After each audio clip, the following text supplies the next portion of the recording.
Hello there and welcome along to the horseracing.net preview of Saturday's racing action, focusing as we always do with the ITV races in particular. And it's a bit of a new setup here for us on this video with the Tier 3 regulations going on. But as usual, going to try and find as many winners as possible. And always, if you are liking this content, please do like and subscribe. And there'll be full previews over on horseracing.net for you to read as well. We're also, along with the Saturday action, we've taken a look at Sunday's Old Roan Chase as a full preview on the site. So do check that out if you're interested. And at the time of recording, it was a bit tricky to work out which of these 7 races were going to be on the ITV7 game, with there being a Friday schedule. So rather than try and guess, we've stuck completely to Doncaster and Cheltenham. So we're going to be looking at 3 races at Doncaster that are on ITV and 4 at Cheltenham. We're going to start with the feature of the afternoon, the final British Group 1 race of the season. That is the Futurity Trophy over at Doncaster. It's a 2:55 contest, a Group 1 race, of course, and pretty notable as well because each of the last 3 winners, as you may remember, have gone on to win the 2,000 Guineas at Newmarket. Kamiko was the most recent to do that. He did it, of course, on an all-weather surface. And Andrew Balding, we're hoping to repeat the feat with King Vega. He's looked pretty solid so far in 2 starts. He was an excellent second in the Solario Stakes at Sandown back in August. That's a really good effort. He's going to have to step up on that here, though, if he's to repeat what Elm Park and Kamiko were able to do for the stable. One Ruler's a lot more interesting. He won the Autumn Stakes last time out at Newmarket. He proves he stays a mile. He's going to be difficult to beat. But I think the way to go here is with Wembley for the Aidan O'Brien team. Aidan O'Brien is chasing history here. He's won this race on no less than 9 occasions. If he wins it on Saturday, he'll equal the tally of 10 with Sir Henry Cecil. And Wembley's a really likeable type. Admittedly, he's only won once so far in 7 starts, but he's shown plenty in those outings. He got off the mark at Roscommon back in August, and since then he's followed that up with back-to-back efforts to finish second in Group 1 company. The most recent of those was in the Dewhurst Stakes at Newmarket earlier this month. I thought that was a really good effort. He stayed on really well that day. He was behind his stablemate St Mark's Basilica by 3/4 of a length. He could have well have finished closer that day as well had he not made his move from such an unpromising position. He's proven at the trip. He's potentially open to more success, more improvement here. Very much sets the standard on that form. He is the way to go for me in the Futurity Trophy. So that is Wembley in the 2:55 at Doncaster. Sticking with Doncaster now for the 1:45, the opening race on ITV on Saturday afternoon is the listed Doncaster Stakes. 6 go to post for this. It's for 2-year-olds, and I think Zamani is going to be very difficult to beat here. Now, this race has been won by some smart types in recent years. Night of Thunder won it back in 2013. Another horse who went on from this meeting at Doncaster to win the following year's 2,000 Guineas. Probably won't see the same sort of colt this time around, but he's very difficult to knock, Zamani. He's been kept very busy so far for Simon Ed Crisford. He's run 7 times, won twice so far, and produced his best effort yet to finish a really good second in the 2-year-old trophy at Redcar at this level earlier this month, last time out. That's the strongest form on offer here in terms of the figures. The return to a faster surface will hold no fears here. It was pretty tough going at Redcar last time out, and he gets a confident vote to strike here for me. That is Zamani in the 1:45 at Doncaster. Over to Cheltenham now for the first race on ITV. This is the 2:05. It's a hurdle race. Masterson Holdings 8 due to go to post here, and I think it's going to be very difficult to beat Allmankind. Now, he was a class act last year as a juvenile. Won the Group 1 finale hurdle at Chepstow last December, of course, and I thought he ran really well to finish 3rd in the Triumph as well. Would have been 4th, of course, had Goshen have kept on his feet, but can't take too much away from Allmankind here. He's likely to have a very productive year. There's potential for more to come from him yet over hurdles as well. It's just a 4-year-old. The form he's set is a class apart from the runners in this field, and fancy him to concede weight and win on reappearance. That's Allmankind in the 2:05 at Cheltenham. Meanwhile, I will just, as a quick add-up note, it's worth keeping an eye on Stratagem as well for the Paul Nicholls team. A real expensive purchase. He's had 2 starts so far. Looked a nice prospect when winning at Kelso in February. There's all kinds of improvement from him so far this year. He's another to keep an eye on, but I think All Mankind will take all the beating in the 205.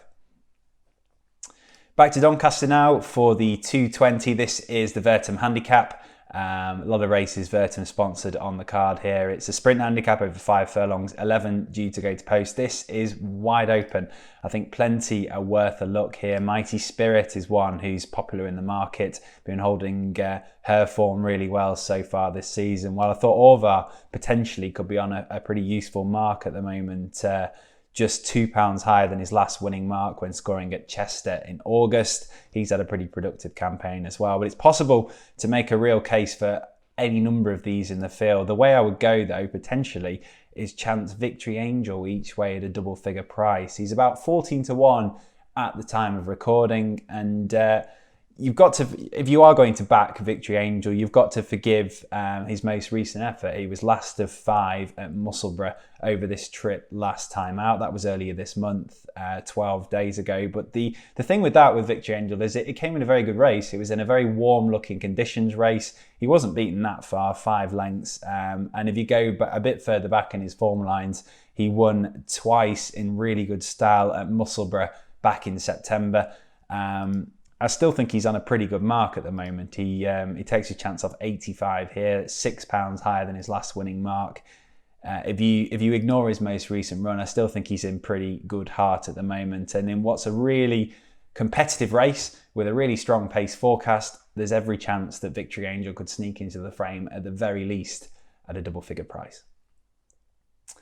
Okay, on to the 240 now, back to Cheltenham. This is a novice's chase over 2.5 miles, just before going to post here, but like with a lot of novice chases at this time of year, it's a small but select field. All 4 look useful types for the season coming ahead.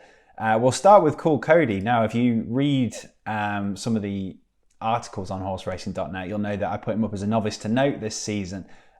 Do go and check that out if you haven't read it. Just 4 novices who've caught the eye in the early stage of the season, and he very much has done that. Cool Cody for Evan Williams. He's raced just twice so far this year over the big obstacles. Both of those came at Newton Abbot. He won on debut by 10 lengths, and then I thought ran really well when second on his follow-up bid at the same track last time out. He looked unlucky to bump into a banging form rival in Soldier of Love there from the Paul Nicholls team.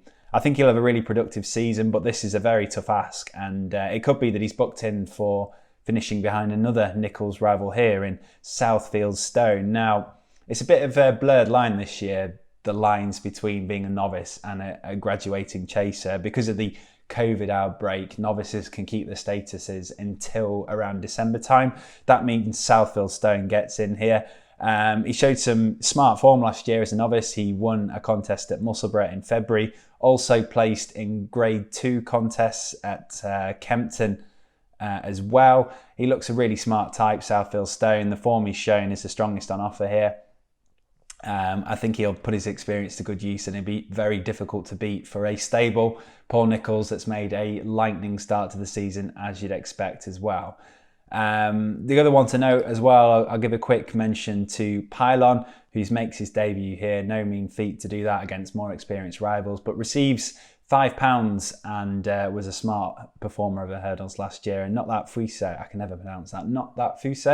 Another one to note as well, showed some smart form last year. But Southfield Stone, the way to go in the 240 at Cheltenham. We talked about the 255 at Doncaster, so we'll jump straight to the 315 at Cheltenham, staying in the Cotswolds. This is a per temps qualifier, per temps handicap hurdle over 3 miles. 18 runners go to post here. This is about as competitive as you get. The 6 to 1 joint favourites at the moment are Honest Vic and I'd Better Go Now. Honest Vic, you remember, was 5th in the Coral Cup. Enjoyed a really productive campaign last season. He's one to consider here, with Richard Patrick Buck takes a useful £3 off. And he is as well just £1 higher than that Coral Cup run. So anticipate a big run from Honest Vic. Flink is an upwardly mobile type. He's in good hands as well for Philip Hobbs. Expect more for him to come yet. Richard Johnson booked. To be fair, won this last year. He's a course specialist. He's always at Cheltenham. Pretty much always runs well, and plenty will fancy him. He's just £3 higher than his last winning mark. Mentioned Flink. There's lots of these arrive here on an upwardly mobile sort of trajectory. Locks Corner, I'd better go now. Both bang in form at the moment. Both two more to consider. But I think the way to go here is with Neville's Cross. Now, he's another one who arrives here in really good heart. And he's won both of his starts since switching to handicap company as well. He made a winning handicap debut at Uttoxeter in September over just shy of 3 miles, and then followed that up in emphatic fashion at Hereford earlier this month, 11 days ago. Won by 20 lengths that day. That form looks pretty strong. He's gone up a long way in the weights for that. He's up £12 here to a mark of 130. That gets him into this kind of race. There's every reason to think that there's more to come from this 5-year-old yet. I don't think a £12 rise will stop him. Robbie Powers booked to ride here. Very good booking for Tom Lacey. Think they can strike here with Neville's Cross in the 3:15, the per temps race. And last but not least, we've got the 350 at Cheltenham. This is a handicap chase, fiendishly difficult race, matchbook sponsored over a distance of 3 miles and a furlong. And it's worth noting this race as well. It's got pretty good pedigree for producing a Cheltenham Festival winner. Both Balthazar King and the Conditional as well won this last year, went on to win at the Cheltenham Festival. So very much a race to keep an eye on here. Lots of notable names in here. Coggrey won this race in 2017. He's 11 now off a mark of 142. Takes his chances 11-2 to win this again. West Approach, another one who saves his best form for Cheltenham. Can never write him off for the Colin Tizard team. Harry Cobden booked to ride him. Loads to consider though. Man of the Mountain is very much an improving type. He arrives here having won each of his last 2 starts. There should be more to come from him yet. I've always thought Cloth Cap is one who's appealed to be on a pretty good mark. He tends to run pretty well in these sorts of valuable races. Kelly's notable colours as well for handicap chases in that of Trevor Hemmings. The top weight though is Frodon. He's giving away lumps of weight here, and he's one of the most likeable and popular horses in training. Won the 2019 Ryanair Chase, of course. He will be popular. Bryony Frost again is booked to ride. He's a pretty attractive price as well if you fancy him, about the 6-1 mark at the time of recording. What I'd say about him, he generally runs his race, but he's got a tough task here off a mark of 164. Got to concede an awful lot of weight to the field here, and struggled last year in a similar sort of assignment in the Old Rome Chase at Aintree. So I think he's best watched, although it's worth noting he saves his best form for Cheltenham. With all that in mind, I think it could be worth playing Bob Marler each way at about 12-1. Now, he had a really good season last year, won the Edinburgh National at Musselburgh, and then signed off with an excellent third in the Kim Muir at the Cheltenham Festival. Very much a stayer. Staying is his forte, but the drop back to 3 miles won't harm him at all. And he's just £2 higher than that Cheltenham Festival run. Now, he tends to need his reappearance starts, so he is a double figure price here, but I think there is every reason to think that he can arrive here fit. If he does, he's on a very workable mark for the Warren Greatrex team at about 12-1. It's worth chancing that he's ready to go and playing him each way. So that's Bob Marler in the finale. Anyway, that was the horseracing.net preview. Hope you enjoyed it. If you are enjoying our content, please do like and subscribe. As I've mentioned, loads of content on the website as well. We've got previews for the Futurity Trophy, the Old Rome Chase on Sunday, plus each and every race on ITV is previewed in an article as well. Do head over there, and we'll be back next week.